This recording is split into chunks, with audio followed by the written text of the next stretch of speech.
মেয়েরা রান্নাবাটি খেলবে বলে বায়না করছিল, তো অবশেষে কিন্তু উপরে এই উনুনটা বানানো হয়েছে।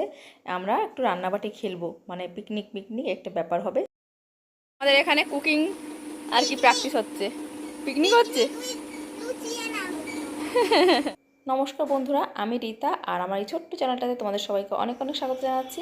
সকালবেলায় চলে এসেছি, রান্নাঘরটা পরিষ্কার করে নিচ্ছি, গ্যাসের এই যে উপরটা পরিষ্কার করে নিচ্ছি, ইন্ডাকশানটা আগেই পরিষ্কার করে নিয়েছি, আর ভাতের জন্য রান্নার জন্য চালটা ধুয়ে দিয়েছি। সব কিছু মোটামুটি খানিকটা কাজ এগিয়ে নিয়ে তারপর তোমাদের সঙ্গে এটা ভিডিওটা শেয়ার করছি।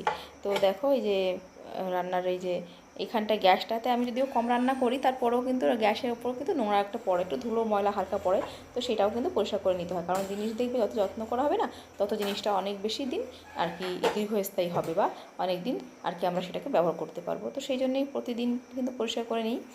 আর এইখানটায় যে দেখো প্রচুর সবজি দেখছো, অনেকগুলো বেগুন আর লাউ, এগুলো সবই আমার গাছের তুলে নিয়ে এসেছিলাম কালকে বিকালবেলায়। আর এখন এই লাল ট্রেটা চেঞ্জ করছি, করে এই ব্লু আর কি যে ট্রেটা দেখছো, এই ট্রেটাতে রাখছি, কারণ এটা একটু বেশি শক্তপোক্ত আর ওইটা একটু ধুলো পড়েছে, পরিষ্কার করতে হবে।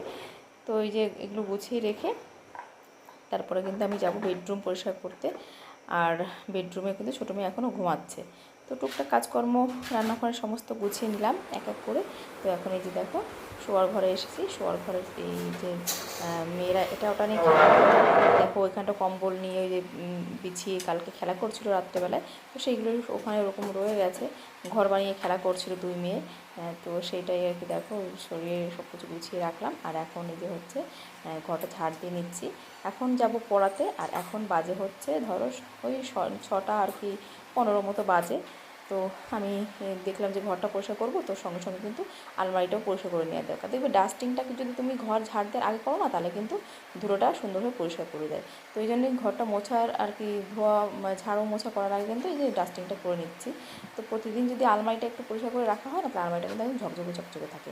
আর আমার এই আলমারিটা জানো অনেকগুলো বছর হয়ে গেছে, জানো তো, মানে 7-8 বছর হয়ে গেছে। আলমারিটা এত সুন্দর পরিষ্কার, একদম নতুনের মতো রয়েছে, এখনও দেখতেই পাচ্ছ।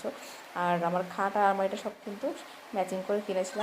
তো মানে একটু যত্ন করে গুছিয়ে সুন্দর করে রাখি বলে কিন্তু জিনিসটা এখন একদম চকচকে নতুনের মতো মনে হচ্ছে, যেন 1 বছর হয়নি। আসলে কিন্তু অনেকগুলো বছর হয়ে গেছে, জানো তো।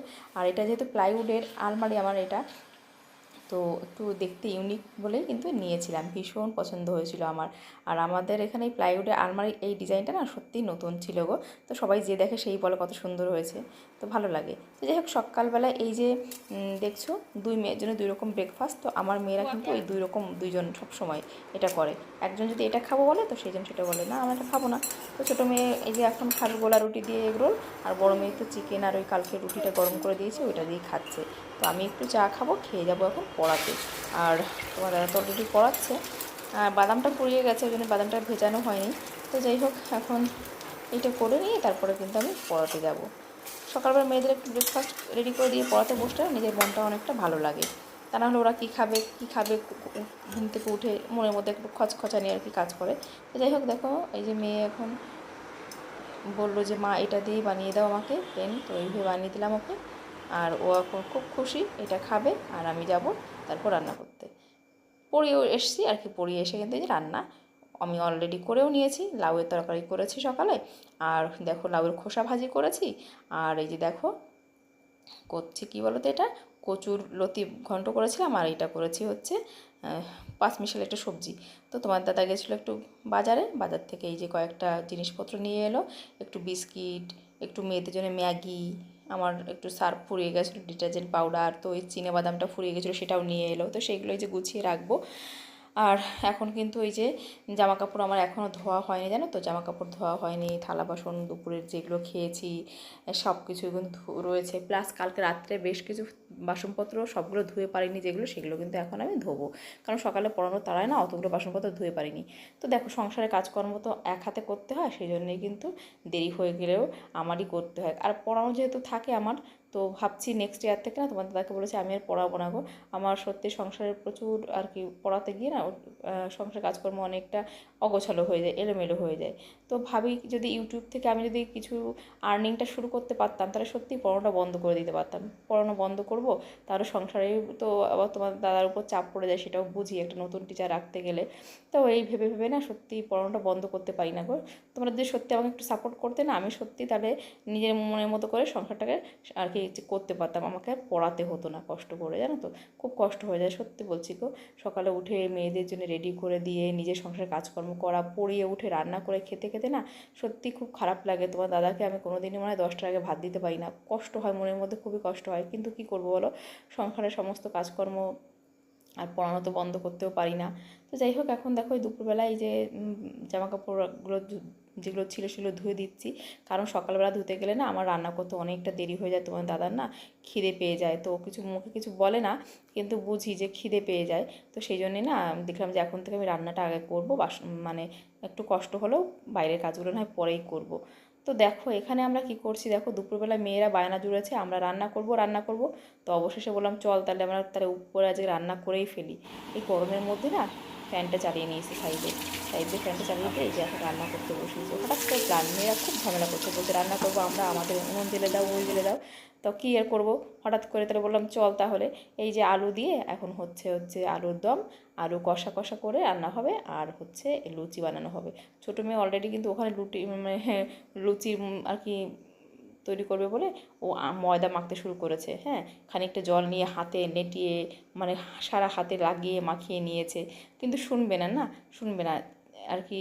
খুব খুব খুশি যে এখন করতে পারছে পিকনিক রান্নাবাটি। এই যে ইউটিউব দেখে মিনি আর কি, এই যে ফুড ইয়েগুলো হয় না, ব্লগিংগুলো হয়, তো সেই ছোট্ট ছোট্ট ওই রান্নাবাটিতে রান্না করে, ওইগুলো দেখে কিন্তু এইসব ভূত মাথায় চেপেছে।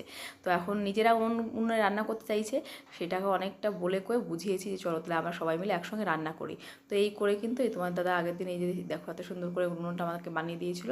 তো সবাই মিলে এই যে দুই মেয়ে আর তোমার দাদা এই উনুনটা কিন্তু মাটি এনে টেনে নিজেরা বানিয়েছে। আমি কিন্তু সত্যি কিছু করিনি গো, যেটা করিনি সেটা যদি বলি করি তাহলে কিন্তু মিথ্যাচার হবে। তো এখন এই যে আমরা সবাই মিলে রান্না করছি, দেখো প্রচণ্ড গরম। তো মেয়েকে বললাম বাবা ঘর থেকে দইটা নিয়ে আয়, তো দই সবাই একটু খেয়ে নিলাম দই। আর এখন এই যে আমার দেখো আলুটা রান্না হয়ে গেছে, আলুর দমটা। তো এখন ময়দাটা আর কি আমি মেখেও নিয়েছি। তো এখন হচ্ছে লুচিগুলো আর কি বানাবো। আলুটা কিন্তু খুব সুন্দর হয়েছিল, দেখেছো, একদম মানে দোকানে হোটেলের আর কি আলুর দমের মতো হয়েছে। এখানে দেখো এই যে দুই মেয়ে, এখন আমি বললাম চল তাহলে আজকে শেখাবো রান্না। কড়াই সাইডে, একদম কড়াই সাইডে হাত আসতে, আর তেলে টাচ করো, তেলে টাচ করা, তেলে টাচ করা, পারবি কর, তেলে টাচ করে, হ্যাঁ এই তো হয়ে গেছে। কি এমন হলো, এতে কি হলো বাবা, ভয়ে মরে যাচ্ছে। রান্না শিখবে অথচ দেখো রান্নায় ভয় না, উল্টো তো চেপে দে একটু, হ্যাঁ তেলে একটু নাড়া দে, ফুলবে, নাড়া ওটাকে দোলা, হ্যাঁ দোলা, নিচু কর, চাপ দে দোলা, এই তো কত সুন্দর লুচি ভাজতে পারছে আমার মেয়ে, দেখো তো ভয় পাচ্ছে, হ্যাঁ শিখবেই না। গরিমা বেলেছে আজ সবাই ভাজবে, আজকে আমার মেয়েরা রান্না করবে আর আমরা দুজন খাবো। দেখো মাটির উনুন বানিয়েছি তো এই জন্যে না, ধোয়া বেশি হচ্ছে, ধোয়া হয়েছে একটু। এই সাইডে চলে আসো, এই তো বেশ কত বুদ্ধি হয়েছে দেখো তো। দেখো মেয়ে রান্না করছে, এই যে খুব শখ রান্নাবাটি খেলবে, তো চলো রান্না করতে নিয়ে এসছি। এই যে দেখো রান্না করছে, আর গরিমা ওখানে বেলছে। আমার তো আর সুখ আর ধরে না, দেখো একজন বেলছে, একজন রান্না ভাজছে লুচি, আহা হা, আর আমি বসে বসে খাবো। দেখো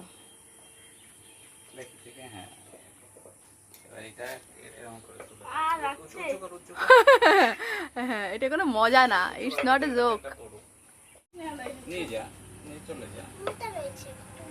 কোথায় রাখবো এটা?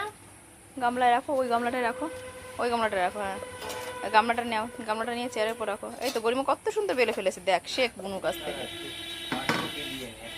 হ্যাঁ ফ্যানটা বন্ধ করলো কেন?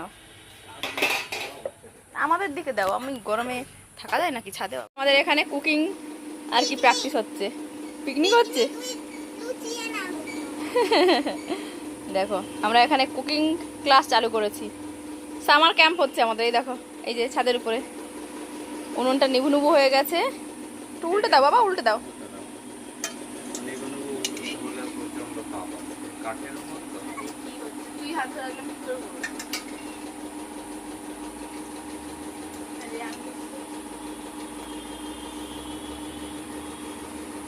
Very good. আমরা এগুলো কিন্তু করছি মানে গরমের ছুটিতে রান্না শিখছি আমরা।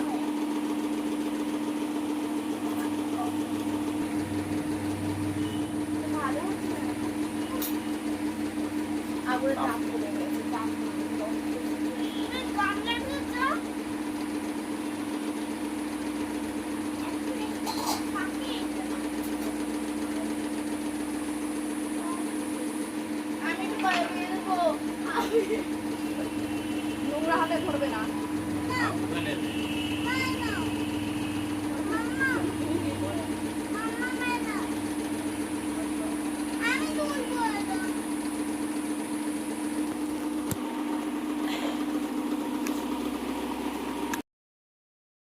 ভাবি জামাটা একটু ঠিক তো নতুন জিনিস করতে পারলে সত্যি বাচ্চারা খুব খুশি হয়। আমার মেয়েরা ভীষণ খুশি হয়েছে আজকে।